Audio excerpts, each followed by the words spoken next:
Bismillahirrahmanirrahim. Assalamualaikum warahmatullahi wabarakatuh dan juga selamat sejahtera. Pada hari ini Sains Tingkatan 1 masih lagi tema 1.3 kuantiti fizik dan unitnya. Okey, kuantiti fizik dalam sains boleh ditarifkan sebagai sifat fizikal yang boleh dihitung, iaitu boleh diukur dan kira. Jadi kuantiti fizik ni membolehkan kita buat pengiraan dengan tepat. Okey. Kuantiti fizik asas yang sentiasa digunakan ialah panjang, jisim, masa, suhu dan arus elektrik. Okey, untuk keseragaman kesemua sistem pengiraan ni, kita hanya menggunakan satu sistem yang standard, iaitu unit sistem antarabangsa ataupun dikenali sebagai unit SI. Ini adalah untuk membolehkan pertukaran data, pengetahuan saintifik di seluruh dunia, kita boleh ukur dengan lebih tepat dan sama pengukurannya. Okey, kita tengok unit SI yang terlibat. Okey, panjang kita gunakan dalam unit meter. Unit SI-nya meter, simbolnya adalah M. Jisim kita gunakan kilogram, dia punya simbolnya adalah kg. Masa kita gunakan saat, dia punya simbol dia adalah S. Suhu kita gunakan Kelvin. Untuk standard unit SI ini kita gunakan Kelvin. Kita tidak gunakan darjah Celsius yang seperti mana yang biasa digunakan oleh negara kita. Jadi simbolnya K dengan huruf besar. Dan arus elektrik kita gunakan ampere. Simbolnya A huruf besar. Okay. Unit SI ini dijadikan sebagai unit piawai kuantiti fizik asas sejak tahun 1960-an lagi. Okey, ini adalah bertujuan untuk mengelakkan masalah perbezaan unit pengukuran. Kita nak bagi semua sama. Pengetahuan seluruh dunia, cara pengiraan di seluruh dunia sama. Jadi kita gunakan satu saja standardnya, iaitu unit sistem antarabangsa ataupun unit SI. Okey. Kalau sesuatu nilai itu, sekiranya sesuatu nilai itu sangat besar ataupun kecil, jadi kita menggunakan nilai imbuhan yang sesuai. Okey.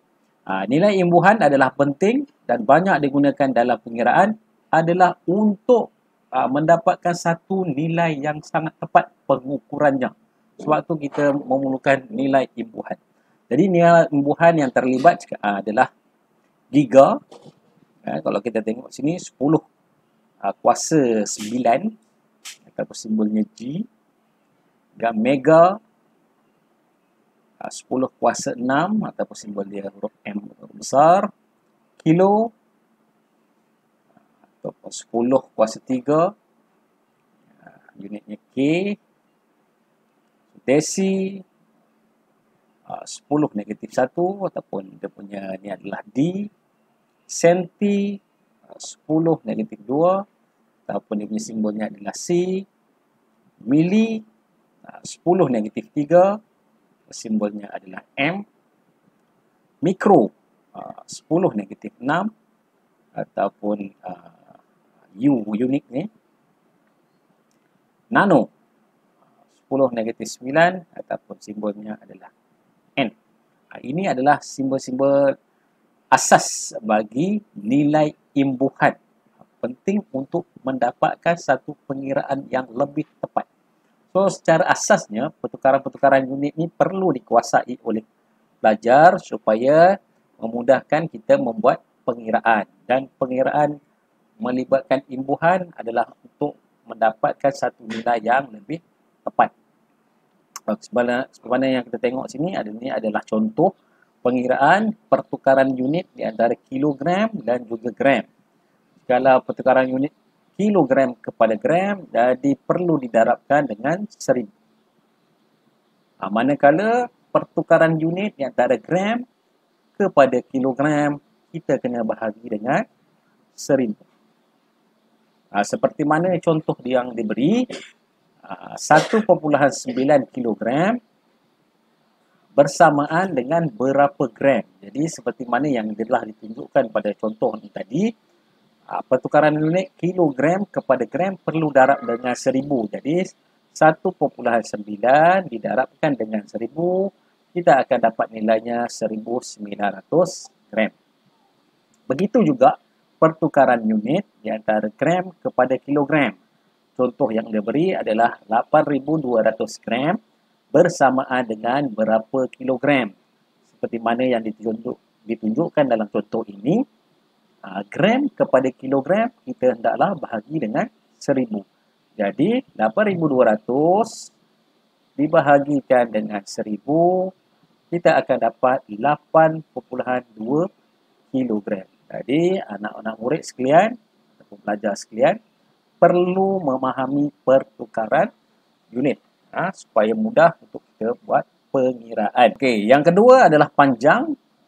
Panjang melibatkan kilometer kepada meter, meter kepada desimeter, desimeter kepada sentimeter, sentimeter kepada milimeter. Okay. Kilometer kepada meter darab dengan 100, meter kepada desimeter darab dengan 10, desimeter kepada sentimeter darab dengan 10, sentimeter darab dengan pergi pertukaran unit kepada milimeter darab dengan 10. Okey. Begitu juga sebaliknya, milimeter pergi ke sentimeter ataupun nak tukar kepada sentimeter bahagi dengan 10, sentimeter nak tukar kepada desimeter bahagi dengan 10, desimeter nak tukar unitnya kepada meter bahagi dengan 10, meter nak pergi ke kilometer ataupun tukar unitnya kepada kilometer, kita bahagi dekat dengan 1000. Okey. Seperti mana contoh ni, 80 meter berapa sentimeter? 80 meter berapa sentimeter? Disebabkan sentimeter berada di sini. Okey, kita tengok sentimeter, meter kepada sentimeter. Okey, pertukaran unit melibatkan meter ke sentimeter, meter ke sentimeter. Melibatkan dua nilai, darab 10 dan juga darab 10. Bermaksud kita perlu darab dengan 100. Jadi 80 perlu didarabkan dengan 100. Akan dapat 8000 sentimeter. Okey. Pertukaran unit sentimeter ke meter. Sentimeter ke meter. Okey, kita akan tengok sentimeter pergi ke meter. Sentimeter pergi ke meter akan melalui dua nilai. Itu bahagi 10 bahagi 10. Bahagi 10 bahagi 10 ini adalah bahagi dengan 100. 10 darab 10 adalah 100. So kita dapat nilainya bahagi 10. Jadi sentimeter nak pergi ke meter, kita tahu kena darab. Kena bahagi dengan 100. 600 bahagi dengan 100, kita akan dapat 6 meter. Okey, 95 mm. Mm kepada meter. Kita akan tengok 95 pergi kepada meter. Milimeter pergi ke meter. So, kita akan lalu 3 nilai. Bahagi 10, bahagi 10, bahagi 10. Ini bermaksud bahagi 1000. 95 bahagi dengan 1000 akan dapat 0.095.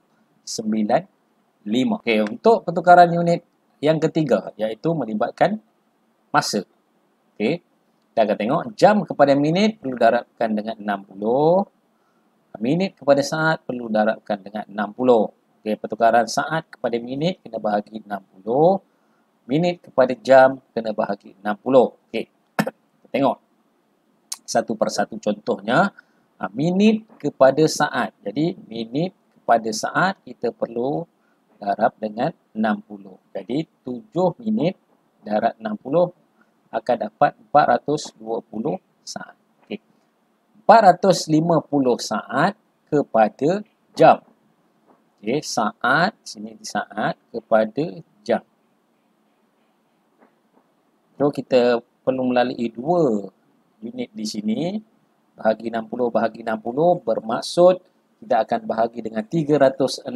Jadi 450 bahagi 60 bahagi 60, kita akan dapat jawapannya 0.125 jam.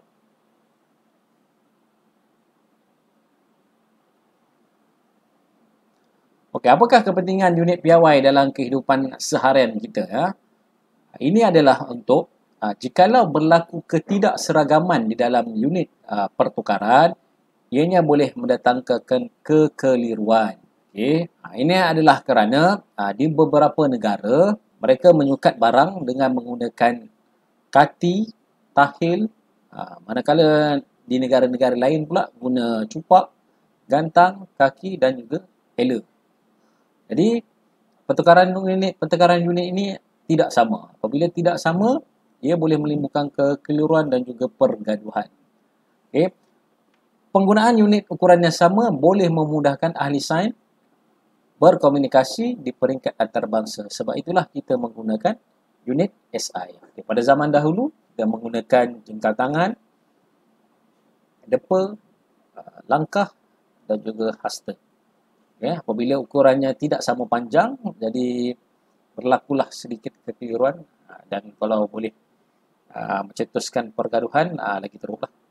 Okay. Ukuran zaman dahulu yang dipelajari semasa di sekolah rendah adalah kaki, jari, depa, jangkal dan hasta dan lain-lain unit pengukuran yang digunakan untuk mengukur panjang. Tapi saya rasa pada zaman sekarang ni sekolah rendah pun dah belajar mengenai pertukaran unit SI.